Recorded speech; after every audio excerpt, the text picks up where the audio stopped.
Bonjour les filles, bonjour Pierre. Bonjour Stéphanie. Pierre, tu es un professionnel de la cuisine au wok, n'est-ce pas? Oui. Et nous avons Laura, qui a 23 ans, coucou Laura, qui nous demande en fait une recette originale. Ouais, bah écoutez, C'est l'heure de dîner, mets-nous l'eau à la bouche. alors, on va essayer de faire un petit truc assez simple. Donc le wok, à la base déjà c'est un peu une manière de cuisiner facile, en respectant un peu les produits. Donc on fait à peine cuire les produits pour récupérer tout leur goût intérieur. Donc premier conseil que je puisse donner, c'est de trouver des légumes de très bonne qualité. Donc on revient à peut-être des produits bio, ça serait une bonne chose. Donc sur ces produits, dans le wok, ce qui passe assez bien, c'est un petit peu d'oignon, un petit peu de courgettes, un petit peu... La particularité du wok, c'est de laisser frissonner ses aliments, c'est ça? C'est de cuire l'extérieur en laissant l'intérieur cru.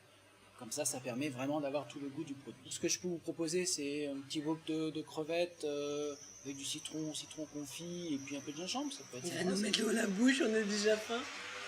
Donc, le principe est assez simple. Vous prenez des crevettes, surgelées malheureusement. Si vous avez la chance d'en trouver localement, vous en profitez.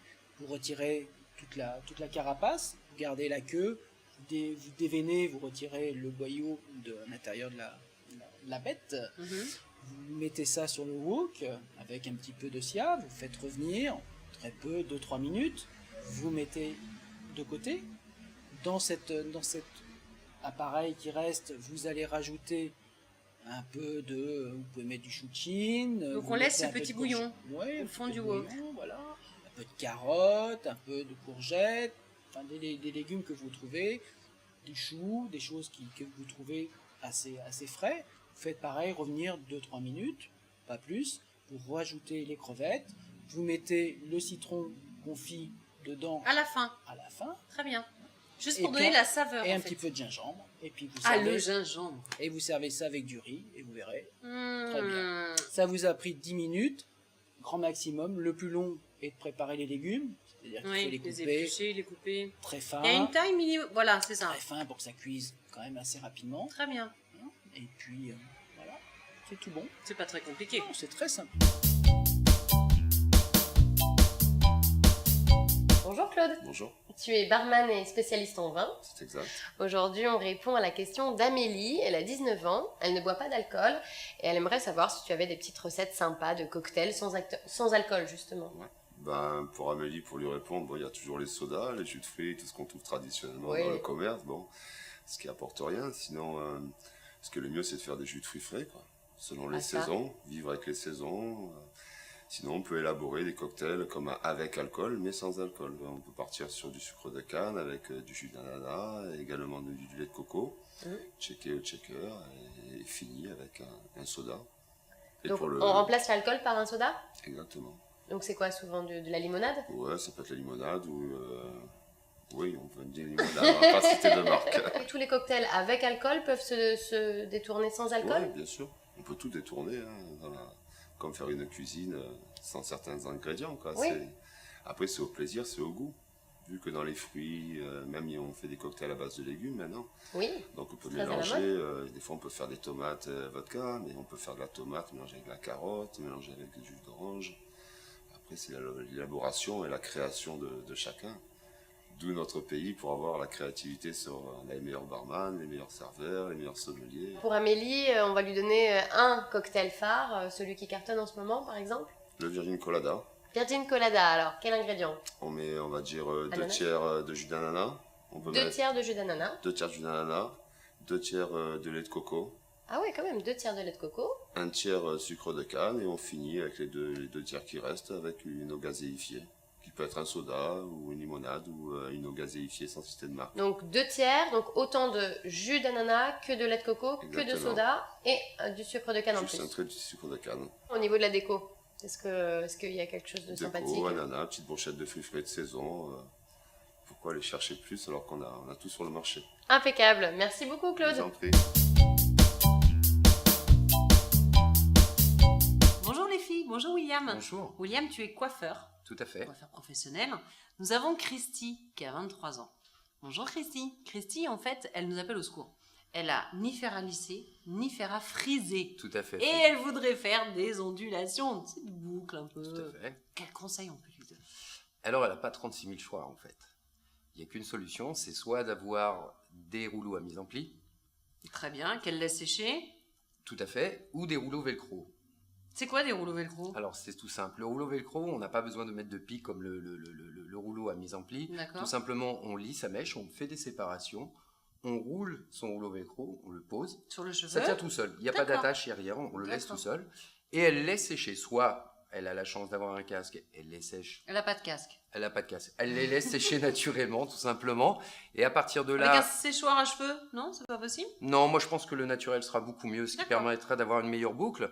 Et par contre, avant, ce qui serait bien, c'est que si elle veut avoir un bon soutien de sa boucle, c'est de mettre de la mousse avant de rouler ses rouleaux. Donc en fait, sur cheveux lisses, elle met sa mousse, Elle met sa elle mousse. pose son bigoudi Ses cheveux doivent être lisses en fait quand elle fait ses séparations juste pour rouler son avec un peigne, elle lisse Un les peigne. cheveux, elle pose son un bigoudi. peigne, elle pose son bigoudi. D'accord. Voilà.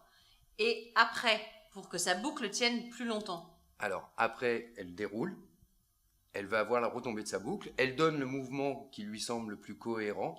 Et tout simplement, elle peut fixer par-dessus, puisqu'elle a déjà mis de la mousse, elle refixe avec de la laque et elle aura une coiffure qui va tenir toute la soirée. L'effet du velcro va vous donner une forme aux cheveux. Mais si le cheveu est trop lourd, la boucle va trop retomber. Donc l'idéal, moi ce que je conseille régulièrement à mes clientes, c'est quand même d'avoir un dégradé. Parce que plus vous avez laissé le cheveu long, plus il va être lourd et moins la boucle va tenir. D'accord. Donc pas trop long, minimum de longueur pour Un mettre quand minimum même de longueur, les sous bigoudis. l'épaule, Très bien. mais avec un bon dégradé. Sur l'épaule. Sous l'épaule. Sous l'épaule. ça Ah pourrait- oui, sous l'épaule. D'accord.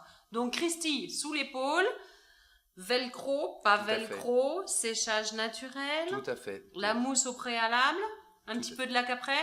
Ensuite, pour bien retenir la boucle. Des conseils de professionnels. Merci William. Merci. À bientôt les filles. Salut. Salut les filles. Aujourd'hui j'ai un scoop pour vous. J'ai Mika. Mika c'est Salut. le cadreur de Secret de Filles. Salut. Vous le voyez jamais parce qu'il est tout le temps derrière la caméra, mais il est aussi photographe. Oui, Et c'est vrai. c'est pour ça qu'on l'a avec nous aujourd'hui, puisqu'il va répondre à la question de Véronique, qui a 28 ans, et qui se demande comment on fait du light painting. Alors déjà, Mika, c'est quoi le light painting? Alors, pour traduire en français, light painting, on va dire que c'est peindre avec de la lumière. Peindre avec de la C'est lumière. de la photographie, c'est une technique de photo Ouais. qu'on utilise en faisant des poses longues pour pouvoir avoir le temps nécessaire pour faire des formes ou des dessins ou des écritures avec de la lumière. Alors, comment Ce ça qui marche? fait que- Déjà, c'est quoi une Bah, pose longue sur un appareil? Avec un appareil photo, quand on fait une photo, ça va assez vite, mais ce qu'on peut faire, c'est en allant dans les réglages, Oui. c'est de retarder cette durée qui est souvent très courte quand on fait des photos. Donc on peut aller assez loin, on peut même par exemple faire des photos de 5, 10, 20, 15 secondes et on peut aller sur des modes comme ça, par exemple le mode bulbe où on fait des photos comme un peu comme un film, c'est-à-dire qu'on déclenche l'appareil photo et on l'arrête quand on a terminé de faire ce qu'on avait à faire. Ah oui? Donc ça peut Et- faire des photos qui durent 2 minutes, 3 minutes. Mais alors, c'est un film ou c'est une photo? Ben, c'est une photo parce que ça garde tout ce que se passe à l'image, mais Ouais. ça l'imprime compresse sur une seule image au final. Voilà. Ah, c'est génial. Ce qui fait qu'on a le temps de peindre avec des lumières, de faire des formes, de faire des dessins ou d'écrire des messages. Déjà, c'est nécessaire d'avoir un trépied ou de poser son appareil pour qu'il reste fixe. Ok. Comme si on veut avoir le plus de netteté possible. Donc l'appareil reste fixe. Et ensuite, il faut penser un peu à l'éclairage qui peut polluer autour ou pas. Parce Oui. que si on fait du light painting, on va faire en sorte que l'appareil photo prend beaucoup de lumière. Ce qui fait que des fois on peut être déçu parce que on fait sa photo et puis finalement on voit rien parce que c'est trop éclairé. Ah, Donc il faut c'est quand pour même ça que ce que- soit assez sombre alors? Voilà, il faut être dans l'obscurité. En général on fait ça la nuit, mais on peut le faire le jour si on est dans une pièce sombre. Il faut être dans l'obscurité pour pouvoir utiliser des poses longues pour pouvoir faire la lumière. On ne pourra pas faire du light painting en plein soleil par exemple. Et qu'est-ce qui fait la light alors, de la lumière de la... Et après, c'est la créativité. On a tout le choix qu'on veut pour faire de l'éclairage. Une lampe de On poche? peut faire avec des lampes, avec du téléphone. Maintenant, il y a des applications de téléphone pour faire carrément des phrases en light painting. C'est-à-dire que le téléphone va faire les lumières nécessaires. Et nous, Ah oui? tout ce qu'on a à faire, c'est de décaler le téléphone. Et puis, on a la phrase qu'on a programmée dans le téléphone. Bonjour Tony. Bonjour Mélanie. Tony, tu es stripteaseur depuis quelques années. Oui, c'est ça. Ensemble, aujourd'hui, on va répondre à la question de Cynthia. Elle a 21 ans et elle se demande quelle est la différence entre un stripteaseur et un go-go dancer. Alors un go-go dancer, ça va être plus de la danse. Il va venir faire un spectacle de danse en boîte de nuit principalement. Il aura ses tenues et il va rarement se déshabiller, enlever ses tenues. Il va arriver pantalon ou short, débardeur, chemise ou torse nu. Il va faire que danser tout seul. C'est un danseur. C'est un danseur. C'est un D'accord. danseur, soit sur une barre, sur un podium, une estrade, n'importe quoi. Un stripteaseur, la différence, c'est qu'on va arriver avec une tenue bien spécifique, une bande son préparée pour l'occasion. On va en même temps effeuiller, donc déshabiller, enlever les vêtements, Ouais. et toujours aller chercher une personne qu'on va installer sur la chaise. Donc on va Ah. faire le show avec une fille. D'accord, donc il y a quand même une relation avec, C'est ça, avec le la public. fille, le Voilà. public. Le go-go dancer, pas du tout. Non, c'est Il va c'est pas plus pouvoir danser. visuel. C'est plus visuel. Il peut de temps en temps aller danser avec quelqu'un, Ouais. mais ce sera pas de l'effeuillage, ce sera pas du striptease. Comment on devient go-go dancer ou stripteaseur? Il y a une formation? Alors, go-go dancer, c'est quelqu'un qui sait, qui aime danser. Il a la danse dans le sang, il va prendre plaisir à danser devant les autres. Faut pas qu'il soit timide, faut qu'il soit à l'aise face au public. C'est un peu un exhibitionniste en boîte de nuit. Oui, c'est ça, voilà. Quelqu'un qui aime danser, il va y arriver facilement. Un stripteaseur, en général, c'est quelqu'un qui arrive à vous former pour avoir les techniques de striptease, comment déshabiller, comment être sensuel, comment enlever de telle manière la chemise, le t-shirt, le Donc il y a une pantalon. formation. Un petit peu, ouais, un petit peu. Il n'y a pas d'école vraiment. On peut faire une école de striptease, mais c'est toujours quelqu'un qui va nous prendre en main et qui Qui, va nous alors apprendre. Un ancien Un stripteaseur? ancien stripteaseur, souvent. Ouais. Soit Donc, qui en fait, a arrêté, soit qui est encore dans le circuit et qui va nous apprendre pour avoir d'autres personnes à proposer. On se transmet de stripteaseur en stripteaseur. C'est ça. C'est un cercle fermé alors. Un peu. Un petit peu. Un petit Et peu parce qu'il va choisir ses personnes en fonction du profil qu'il va avoir. S'il veut des gars plus ou moins musclés, plus ou moins dessinés, plus ou moins qui sont à l'aise sur la danse ou plus ou moins sur la cinématique, sur du théâtral, voilà, ça dépend ce qu'il va rechercher.